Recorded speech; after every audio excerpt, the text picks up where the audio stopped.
Igreja, boa noite. Paz de Cristo seja sobre o seu coração. Amém? Que alegria estar aqui com vocês. Quantos aqui amam a palavra de Deus? E os que amam a palavra de Deus estão lendo a palavra de Deus todos os dias? Glória a Deus. É isso mesmo. Nós precisamos amar a nossa única regra de fé e prática. E nesta noite nós vamos dar continuidade ao nosso Sermão da Montanha. E hoje nós falaremos de um tema do qual líderes, pastores, profissionais de saúde afirmam ser o mal do século, que é a ansiedade. Não sei se você sofre com isso, mas biblicamente o nosso Senhor nos apresenta uma solução favorável, satisfatória para lidarmos com esse mal. E por isso eu convido você, por gentileza, a abrir comigo ou ligar comigo a sua Bíblia no Evangelho de Mateus, capítulo 6, a partir do verso 25. Estamos na série O Sermão da Montanha. E nesta noite leremos o texto de Mateus, capítulo 6, a partir do verso 25. Todos encontraram? Assim diz o texto. Por isso, digo a vocês, não se preocupem com a sua vida, quanto ao que irão comer ou beber, nem com o corpo, quanto ao que irão vestir. Não é a vida mais do que alimento, e não é o corpo mais do que as roupas. Observem as aves do céu, que não semeiam, não colhem, nem ajuntam em celeiros. No entanto, o Pai de vocês, que está no céu, as sustenta. Será que vocês não valem muito mais do que as aves? Quem de vocês, por mais que se preocupe, pode acrescentar um côvado ao curso da sua vida? E por que se preocupam com o que vão vestir? Observem como crescem os lírios do campo. Eles não trabalham, nem fiam. Eu, porém, afirmo a vocês que nem Salomão, em toda a sua glória, se vestiu como qualquer deles. Ora, se Deus veste assim a erva do campo, que hoje existe, e amanhã é lançada no forno, não fará muito mais por vocês, homens de pequena fé. Verso 31. Portanto, não se preocupem dizendo o que comeremos, o que beberemos, ou com o que nos vestiremos, porque os gentios é que procuram todas estas coisas. O Pai de vocês, que está no céu, sabe que vocês precisam de todas elas. Mas busquem em primeiro lugar o reino de Deus e a sua justiça, e todas estas coisas lhes serão acrescentadas. Portanto, não se preocupem com o dia de amanhã, porque o amanhã trará os seus cuidados. Basta ao dia o seu próprio mal. Apenas até aí, feche seus olhos por um instante. Pai, nós te damos graças pela unidade que temos diante da tua palavra que foi lida nesta noite, Deus. Nós te suplicamos, Deus, que o teu Espírito Santo abra o nosso entendimento para percebermos, Pai, que o Senhor está cuidando de todas as coisas. É o Senhor quem governa as nossas vidas, é o Senhor quem nos sustenta o tempo todo, ó Pai.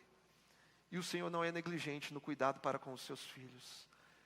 Que o Senhor venha arrancar de nós toda preocupação excessiva, toda ansiedade e tudo aquilo que não combina com a vida cristã proposta pela sua santa palavra. Transforma as nossas vidas nesta noite. É o que nós te pedimos, para a tua glória, em nome de Jesus Cristo. Amém. Como eu disse, Jesus está abordando um dos problemas que mais afeta a humanidade, que é o problema da ansiedade. E quando se trata de ansiedade, nós não podemos ser levianos, negligentes ao tratar de uma temática tão séria. Porque quando se trata de ansiedade, nós temos pelo menos 3 tipos de ansiedade. A primeira é o que eu chamo de ansiedade natural. E a ansiedade natural, ela não é ruim. Foi o próprio Deus que colocou em nós. A ansiedade natural, ela é praticamente adaptativa ou uma espécie de ansiedade preparatória. É quando você está se preparando para algo importante e os hormônios são liberados e o seu organismo fica em estado de alerta. É como se você fosse participar de alguma prova, de algum esporte. Quem sabe uma corrida de 100 metros. Então, os segundos que antecedem a largada te dá aquela emoção, onde o seu coração começa a acelerar. Então, essa é uma ansiedade natural e não é pecado. Nos deixa em estado de alerta. O segundo tipo de ansiedade é o que nós conhecemos como transtorno de ansiedade. E nesse caso, isso está relacionado à saúde. Se porventura você passa por um momento assim, fique tranquilo, porque você não está em pecado, tá bom? Você simplesmente precisa da ajuda de um profissional. Você precisa de cuidado. Agora, o terceiro tipo de ansiedade é a ansiedade pecaminosa. E é sobre essa que Jesus está falando no texto. Porque uma coisa é estar ansioso, outra é viver ansioso. É ter um estilo de vida excessivamente de preocupação. E isso é pecado, porque isso demonstra ausência de confiança no Criador de todas as coisas. E, portanto, nesta noite, como proposição, de acordo com o ensino de Jesus, eu quero apresentar pelo menos 3 lições para vencermos essas preocupações excessivas, para vencermos essa ansiedade pecaminosa da qual Jesus se refere. Então, em primeiro lugar, qual é a primeira lição para nós superarmos essa ansiedade pecaminosa? A primeira lição é: confie na provisão de Deus. Pode parecer óbvio, comum para nós que estamos habituados com uma comunicação cristã, um linguajar gospel. Mas essa é a primeira instrução de Cristo para vencermos essa ansiedade, essa preocupação excessiva, é confiar na provisão de Deus, porque no início do verso 25, Jesus nos apresenta uma instrução muito clara, muito elementar. Ele diz: não se preocupem com a sua vida. E ele está falando de uma preocupação futura. Não se preocupem quanto ao que irão comer, quanto ao que irão beber, quanto ao que irão vestir. Em outras traduções, o texto diz: não andeis ansiosos pela vossa vida, quanto ao que comer, beber e vestir. E nesse contexto, a preocupação ou a ansiedade é vista como falta de confiança no Criador. Então, quando Jesus diz: não vivam preocupados ou não vivam ansiosos, significa: aprenda a confiar em Deus. Não vivam preocupados com a provisão futura de suas necessidades básicas. Não vivam ansiosos por essas coisas. Não fiquem angustiados pelo que ainda há de ser. Não tenham medo e, no que depender de você, trabalhe diligentemente, seja prudente, administre bem os seus recursos com responsabilidade, mas não perca suas noites de sono por causa de comida, bebida e roupas. Aprenda a confiar na provisão de Deus. Tá, pastor, tudo bem, mas por quais motivos eu preciso confiar na provisão que vem de Deus? Bom, ainda no verso 25, Jesus nos apresenta um argumento em forma de uma pergunta retórica. E ele diz o seguinte: não é a vida mais do que o alimento? E não é o corpo mais do que as roupas? E aqui nesse trecho, Jesus está utilizando um método que podemos chamar de argumento a fortiori. Salvo engano, esse termo vem do meio jurídico, do direito. E o que significa isso? O argumento a fortiori é quando uma razão maior fundamenta uma razão menor. Por exemplo, se eu posso te dar uma padaria, então, obviamente, eu posso te dar apenas um pão, porque uma razão maior fundamenta uma razão menor. Se eu posso te dar uma loja de calçados, então eu também posso te dar apenas um par de sapatos. Se eu posso te dar uma caixa de bombons, então eu também posso te dar apenas um bombom. Isso é o que nós chamamos de argumento a fortiori. Me lembro de alguns anos, no meu aniversário, eu ganhei de um amigo uma Lamborghini, de brinquedo, é claro, né, gente? Ganhei essa Lamborghini, por curiosidade, fui na internet, era uma Lamborghini de edição especial, 100 anos de comemoração. Eu fui na internet pesquisar qual era o valor de um carro desse, né? E bem baratinho, eu vi alguns valores entre 15 milhões e 19 milhões de reais. Agora imagine comigo, se você tinha um troquinho desse em casa, guardado, debaixo do colchão, e decide ir comprar uma Lamborghini à vista. Você vai lá na concessionária, começa lá, entra no carro, faz test drive. E aí de repente você chega para o atendente, para o vendedor e faz a seguinte pergunta, um pouco preocupado, falando assim: poxa, eu estou querendo levar essa Lamborghini à vista, mas para eu levar eu preciso te fazer uma pergunta para eu ficar tranquilo. Quanto que essa Lamborghini faz por litro de combustível? Essa pergunta faz sentido? Ou não faz sentido? É uma pergunta que não faz sentido. Por que que não faz sentido? Porque quem tem dinheiro para comprar uma Lamborghini à vista não está preocupado com o preço da gasolina.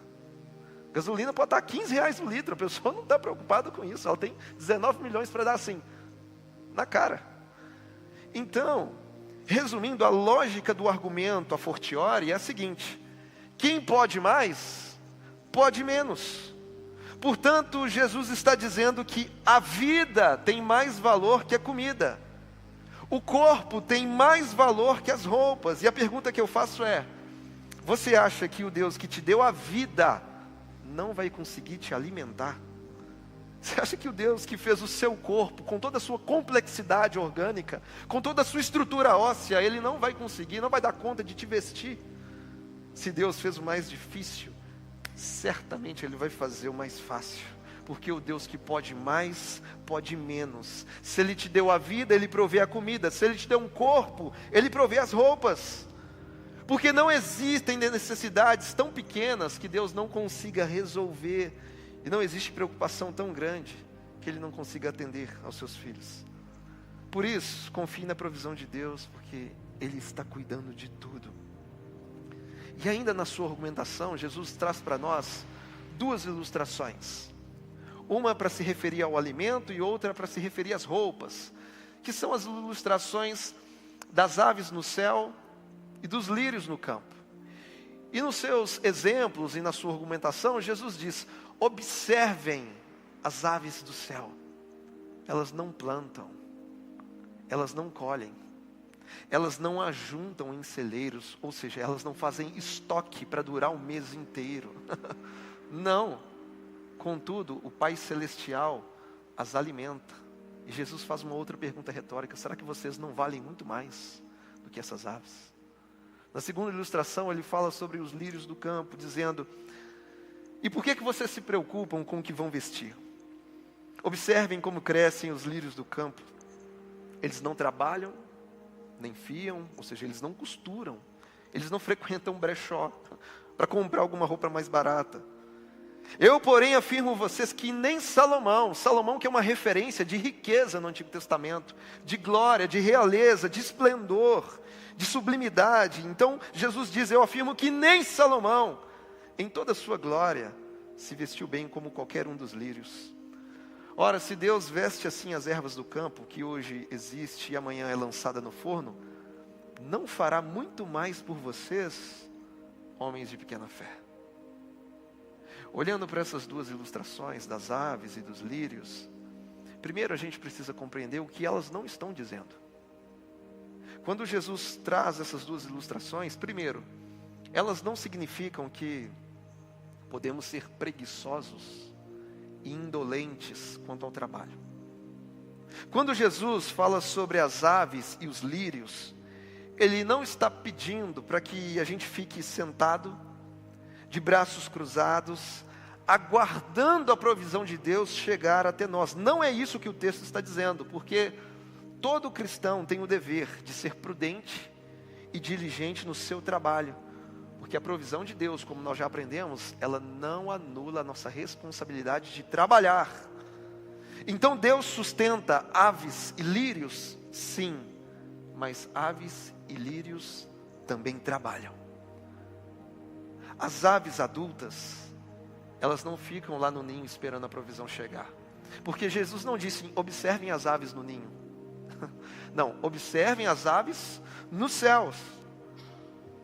As aves adultas, elas batem as suas asas, elas saem do ninho e elas procuram diligentemente a provisão que Deus colocou na natureza, até encontrar uma semente, até encontrar um inseto, até encontrar uma minhoca. E quando o pássaro pega, ele pega a minhoca e dá glória a Deus, porque Deus proveu na sua criação. Mas ele não fica lá no ninho de boca aberta esperando Deus mandar até ele. Os lírios, eles também trabalham, porque os lírios, eles trabalham extraindo o seu sustento do solo. Eles sugam cada gota que cai do orvalho, eles se abrem para poder receber a luz solar.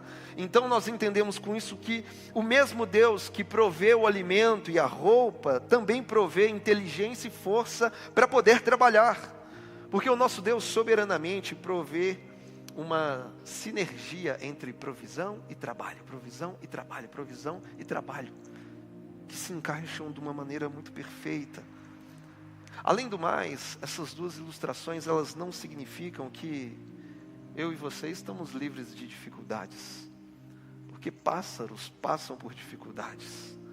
Pássaros enfrentam tempestades, são atacados, caem em armadilhas. E os lírios, às vezes, são arrancados e jogados no fogo. E da mesma forma, por mais que Deus nos dê a provisão, isso não significa que no tempo presente nós estamos livres das aflições.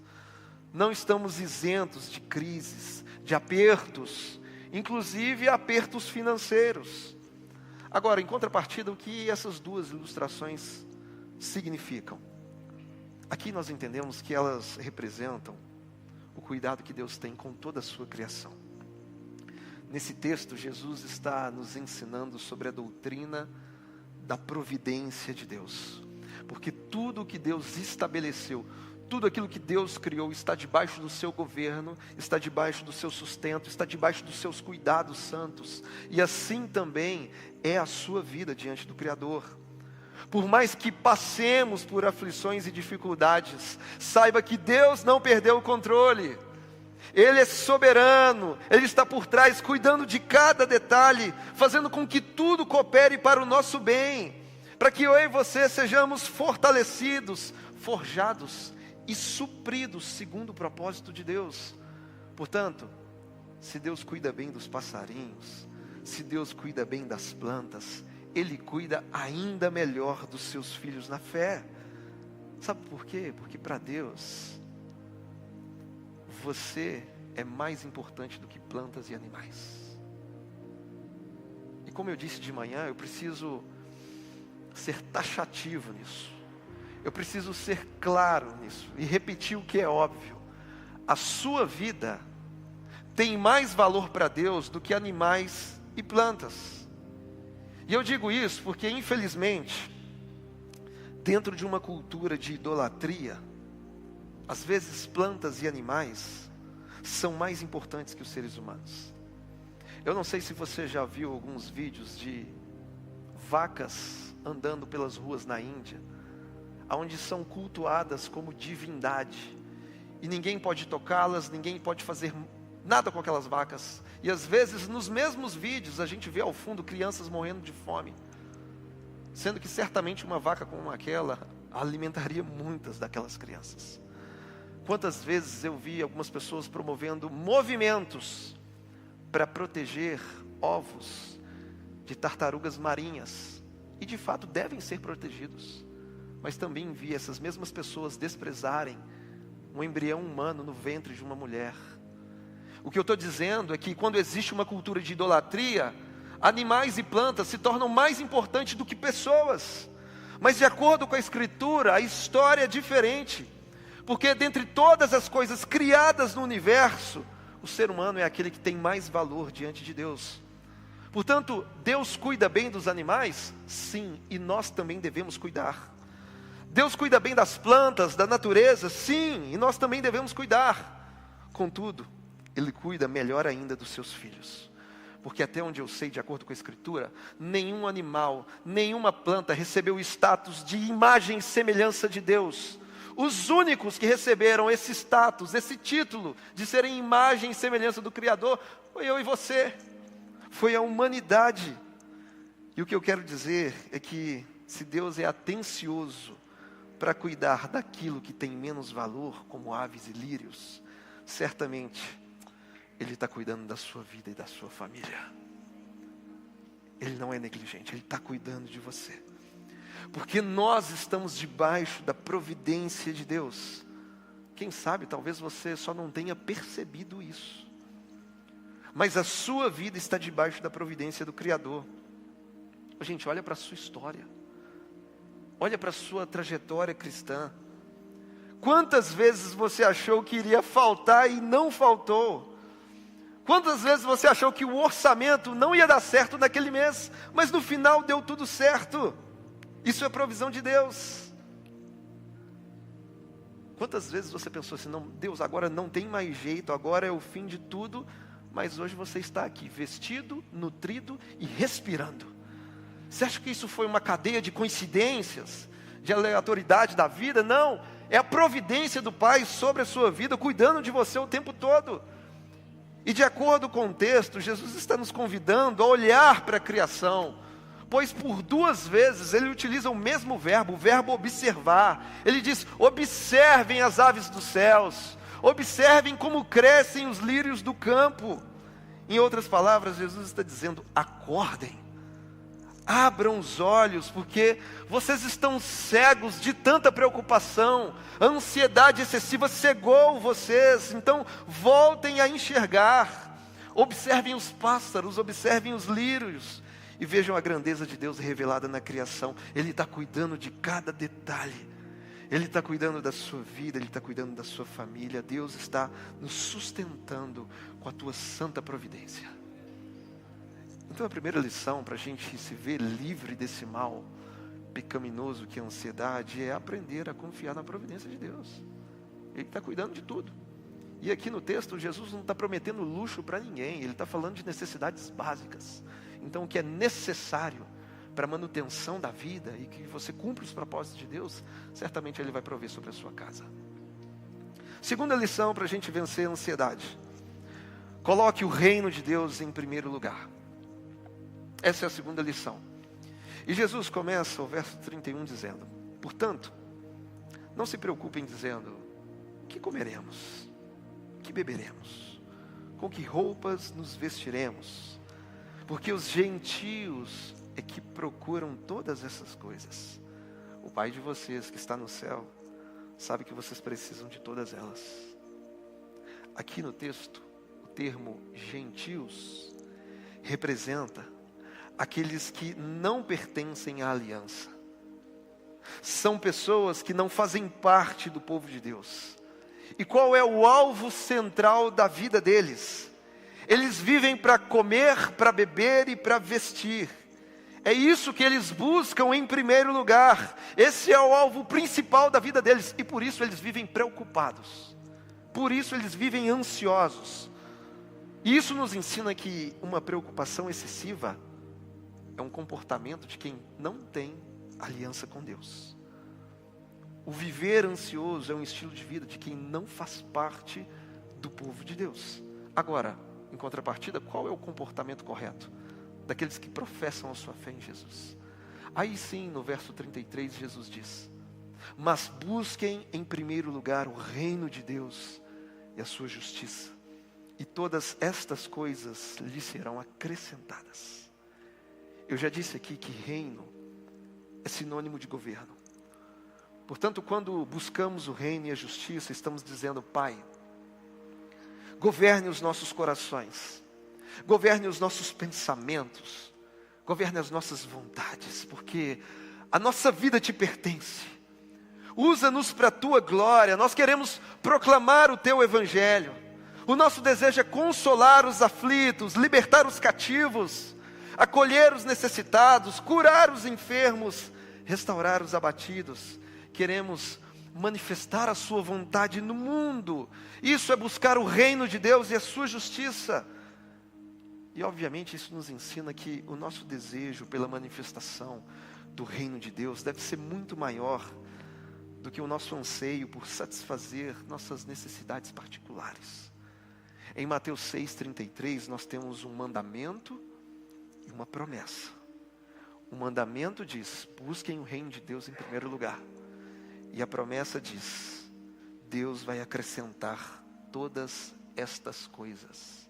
Ele não disse essas, disse estas. Então está mais longe, é o que ele diz no início da perícope do texto: comida, bebida e roupas.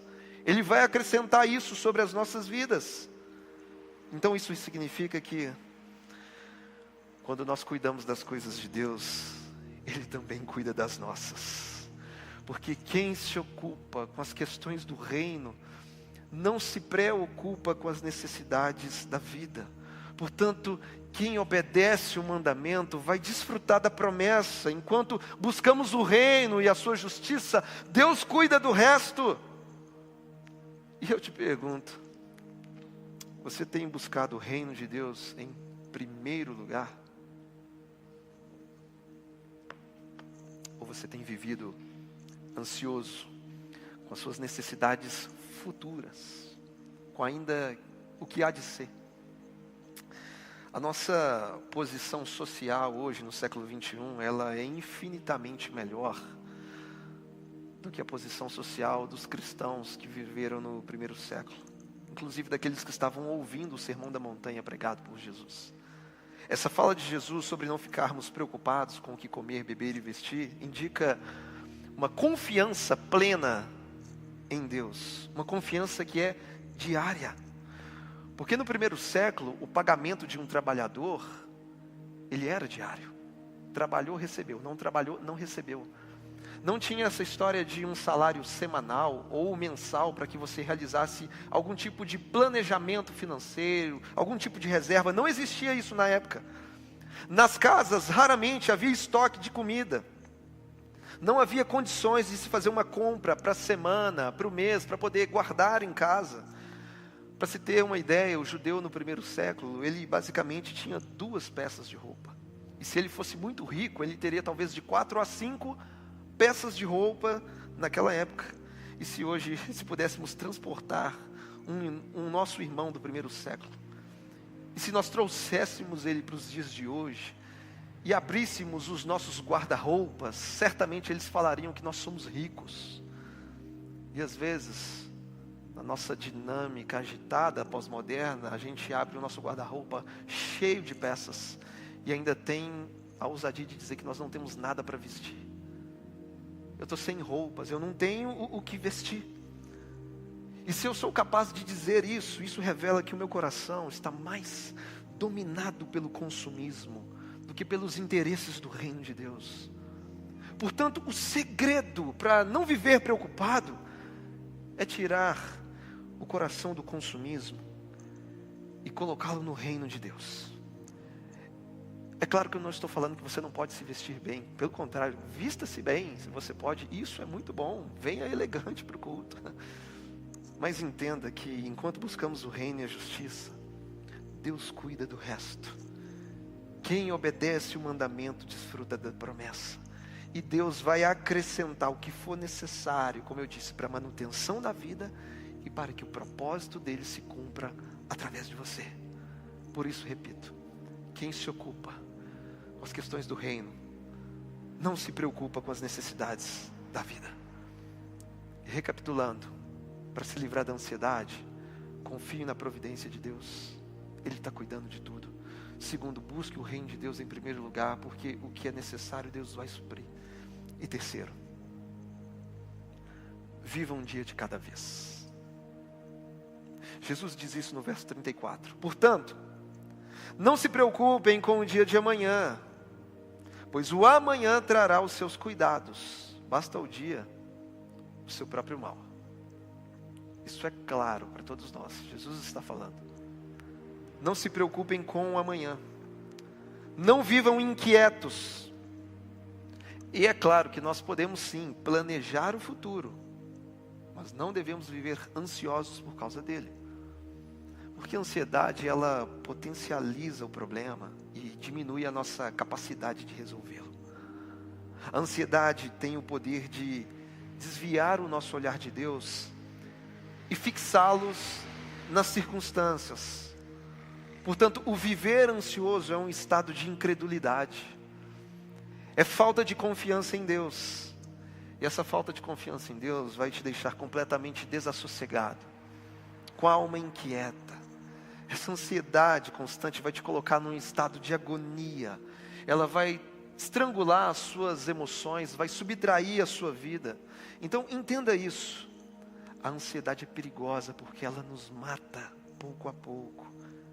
Ela rouba as nossas forças, mata os nossos sonhos, mina a nossa saúde. Ela acaba com a nossa fé. Ela arranca a nossa confiança em Deus. Então, em nome de Jesus, preste atenção. Não podemos nos esquecer de que, quando Jesus diz, não se preocupem com o dia de amanhã, isso aqui não é uma sugestão. Jesus não dá pitacos, não é uma opinião que Ele está dando para a gente, não é um conselho, não é uma mentoria, coach. É uma palavra de ordem daquele que tem toda a autoridade no céu e na terra. Ele está dizendo, não se preocupem com o dia de amanhã. É um mandamento bíblico. Portanto, se você já foi salvo, mas ainda insiste em viver ansioso, em viver preocupado, você está desobedecendo a palavra de Deus. Você está em pecado. Porque esse viver preocupado demonstra uma incapacidade de crer que Deus está no controle de todas as coisas. Por isso, o conselho para nós hoje é: confie em Deus e viva um dia de cada vez. Uma pesquisa feita na Universidade da Pensilvânia comprovou que aproximadamente 90% dos problemas que nos deixam preocupados e ansiosos, eles nunca vão acontecer. Eu vou repetir. 90% dos problemas que nos deixam ansiosos e preocupados, eles nunca chegam a acontecer. Ou seja, na maioria das vezes, nós sofremos desnecessariamente. E a conclusão que eu chego é que, para quem é filho de Deus, ansiedade é perda de tempo. Ansiedade é trocar a paz de hoje pelo medo do amanhã. E para mim isso é uma troca burra. Não faz sentido. Muitos conhecem aqui o filme do Exterminador do Futuro. Mas aqui no texto, Jesus está falando sobre o exterminador do presente, que é a ansiedade. Ela extermina a nossa paz, extermina a nossa estabilidade emocional. Ela destrói o tempo presente em prol de um futuro do qual nós não temos controle algum. Então, entenda isso. A preocupação com o que pode acontecer não ajuda o futuro e atrapalha o nosso hoje. Então, em nome de Jesus, para de viver no futuro. Aprenda a viver no presente, aprenda a viver o agora, porque a ansiedade é excesso de futuro no nosso presente. A preocupação nos deixa ocupados com algo que pode ou não acontecer. Portanto, viva um dia de cada vez. Aprenda a caminhar na dependência diária do seu Pai Celestial. É isso que a Escritura nos ensina, que a provisão de Deus, ela é sempre diária. Quando nós olhamos para o texto de Lamentações, no capítulo 3, a palavra diz que as misericórdias do Senhor são a causa de não sermos consumidos, porque essas misericórdias não têm fim. Elas se renovam a cada semana, a cada mês, a cada ano bissexto, a cada manhã. Isso nos ensina que a provisão do Pai, ela é cotidiana, ela é diária. Foi Cristo quem nos ensinou a orar dizendo, o pão nosso de cada dia nos dai hoje. Então pedir pelo pão nosso de cada dia significa que um dia após o outro, os filhos devem caminhar na dependência de Deus. Significa que todos os dias estaremos em oração diante do Pai, confiando no seu cuidado. E isso nos ensina, nos disciplina a viver um dia de cada vez. Porque se o Pai já te deu o melhor, que é Cristo, você acha que Ele não vai te dar comida e roupas? Esse é o nosso Pai, portanto, cuide do seu hoje e deixe o amanhã nas mãos daquele que cuida de nós. Então eu te pergunto, você confia em Deus? Seja sincero, você se diz cristão, eu não sei quanto tempo você tem de evangelho, mas eu pergunto para você confia em Deus? E se a resposta é sim, eu te pergunto, por que então você vive ansioso? Por que então você vive preocupado? Porque se você diz que confia em Deus, então a sua preocupação excessiva não faz sentido. Não faz. Porque quem confia em Deus não pode ter medo do amanhã. Lembra da canção que diz, porque Ele vive, posso crer no amanhã. Portanto, o cristão ansioso, ele é uma contradição ambulante. Não faz sentido eu dizer que eu creio em Deus e que eu tenho medo do amanhã. Então, a ansiedade é pecado. Quando eu desobedeço a palavra de Deus, que diz para eu não viver ansioso e preocupado, eu estou em pecado. E, portanto, eu preciso de arrependimento. Ansiedade é sinônimo de incredulidade e desconfiança. Ou seja, é quando eu não acredito, eu não confio que Deus pode cuidar da minha vida. Ele não pode cuidar da minha família. Pense comigo. Nós servimos a um Deus que criou os céus e a terra, assim como cantamos essa noite. Ele criou todas as estrelas e as chama pelo nome. Foi Ele quem desenhou e projetou todo o sistema solar. Foi Ele quem definiu os limites dos mares, quem definiu as épocas e as estações. Ele criou todas as coisas, inclusive o ser humano. E diante de toda essa verdade, você ainda acha que Ele não consegue suprir as suas necessidades básicas? Se você diz que confia em Deus, então a sua ansiedade não faz sentido. Meus irmãos, Deus é o nosso Pai. E antes de abrirmos a boca para pedir alguma coisa, Ele já sabe de tudo o que nós precisamos. Ele é o Deus que nos criou, é o Deus que nos mantém a vida. Ele é o Deus que nos sustenta, porque nele vivemos e nele existimos. A sua vida está inteiramente nas mãos de Deus. A Escritura diz que Ele tem contado todos os cabelos da sua cabeça. Portanto, viva o seu hoje e deixe o amanhã nas mãos daquele que cuida de você. Siga o conselho do apóstolo Pedro quando ele disse: lancem sobre Ele toda a vossa ansiedade, porque Ele tem cuidado de vocês. Quer se livrar da ansiedade? Se arrependa da sua desconfiança do Criador. Quer se ver livre das preocupações excessivas? Confie na providência de Deus. Ele está cuidando de tudo. Busque o reino de Deus em primeiro lugar. E em nome de Jesus, aprenda a viver um dia de cada vez. E eu quero concluir dizendo que um dos melhores antídotos contra a ansiedade é a oração. Recentemente eu ouvi um médico cristão dizendo que toda emoção é um convite para a oração. Vou repetir. Toda emoção é um convite para a oração. O apóstolo Paulo, em Filipenses 4, ele diz: não fiquem preocupados com coisa alguma, mas em tudo sejam conhecidos diante de Deus os pedidos de vocês, pela oração, pela súplica e com ações de graças. E a paz de Deus, que excede todo entendimento, guardará o coração e a mente de vocês em Cristo Jesus.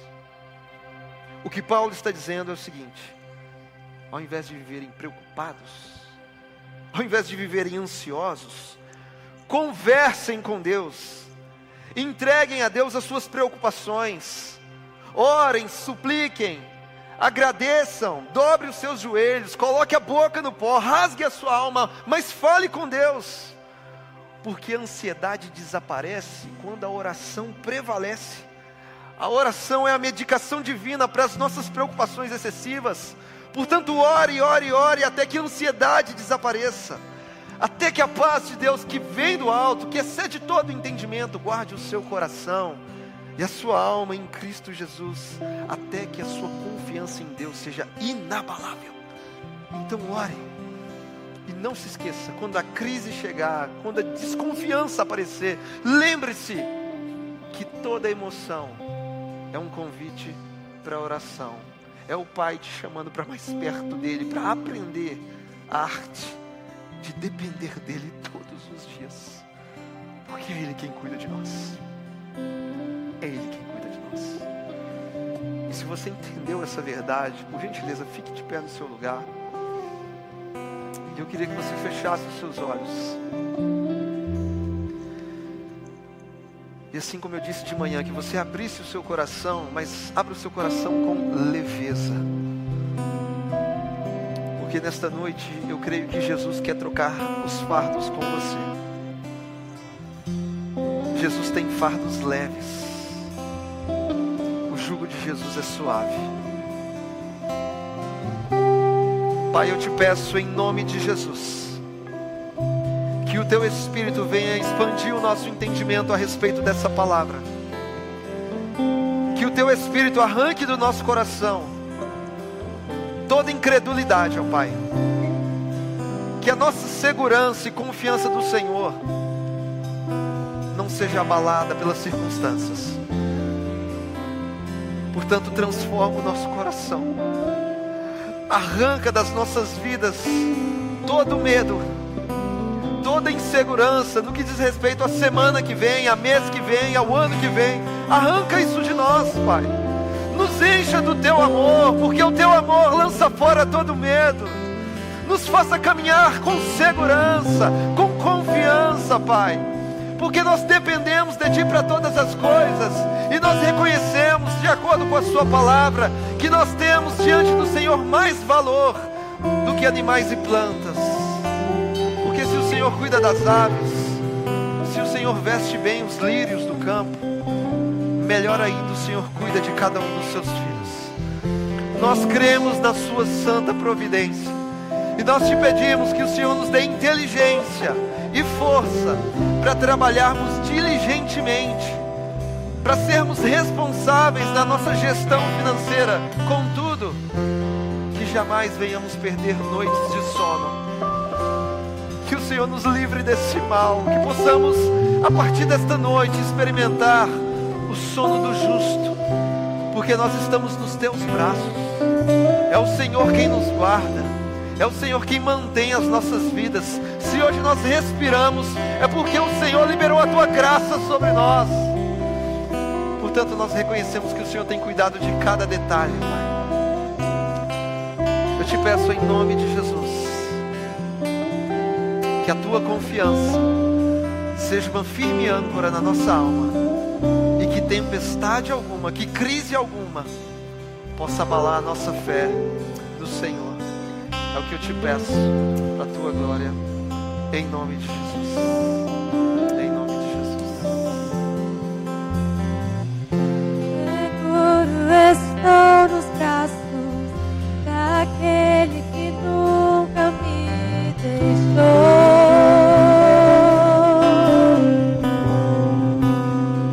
Cante isso ao Senhor.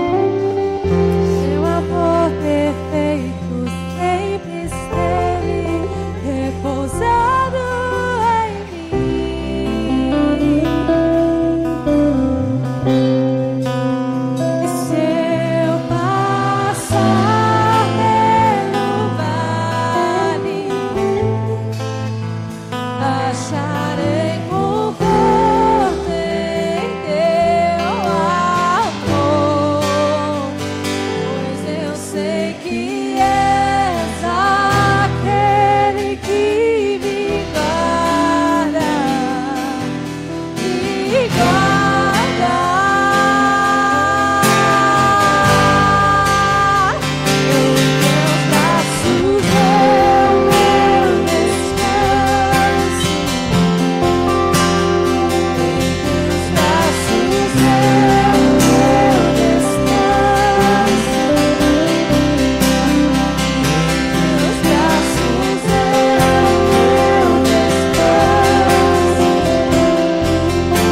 Nós te agradecemos, Senhor, por tua infinita bondade.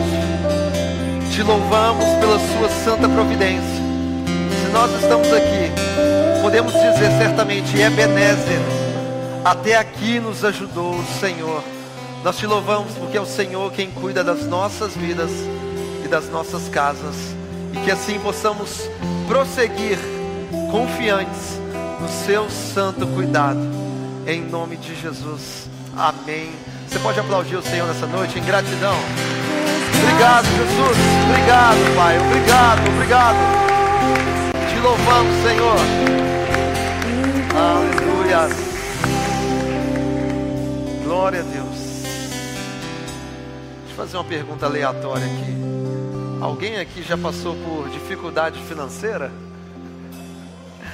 Eu levantei minha mão porque sou pós-graduado nesses assuntos. Agora, ou depois, né? Ou antes. Meus irmãos, nós passamos por alguns momentos assim. Mas apesar de você e eu termos passado por isso, você veio nu para o culto? Não. Certamente todo mundo comeu alguma coisa hoje. E você está respirando.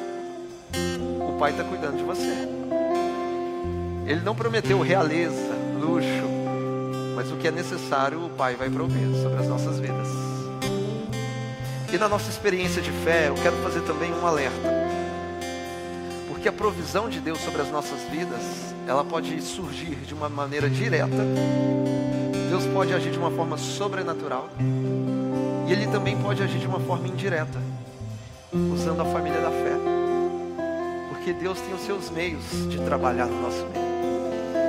Portanto, se você, membro dessa igreja, porventura passar por um momento de uma situação de escassez, você precisa ter liberdade de nos procurar, de procurar os seus líderes, para que a gente possa assumir a nossa responsabilidade como igreja.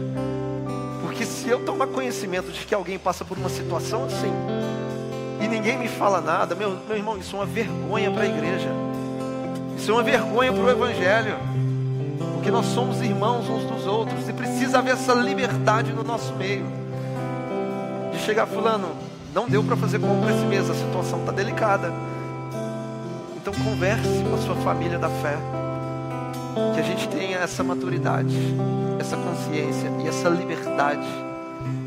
E nós vamos fazer isso com muita discrição, sem citar nomes, sem trazer holofote para a situação. Portanto, eu conto com você nessa ação responsável cristã. Se você tomar conhecimento de algum irmão na fé, está passando por um momento difícil, Deus vai usar você como um instrumento para trazer o nosso conhecimento a essa situação. E nós vamos agir para que a provisão de Deus chegue até você. Isso é o trabalhar de Deus também. E isso não deixa de ser menos espiritual ou menos milagroso. Que a gente tenha essa consciência, para a glória de Deus Pai. Amém? Se você quiser comprar uma Lamborghini, fique à vontade, pode comprar lá, sem preocupar com a gasolina. Amém? Que o amor do Pai, a graça de Deus Filho e a comunhão do Espírito Santo seja sobre as nossas vidas hoje e até a volta de Jesus. E você vá em paz, tenha uma semana abençoada, de muita provisão, para a glória de Deus Pai. Deus abençoe vocês.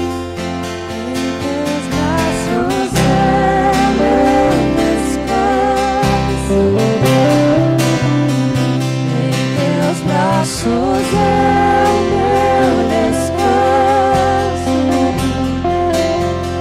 em teus braços é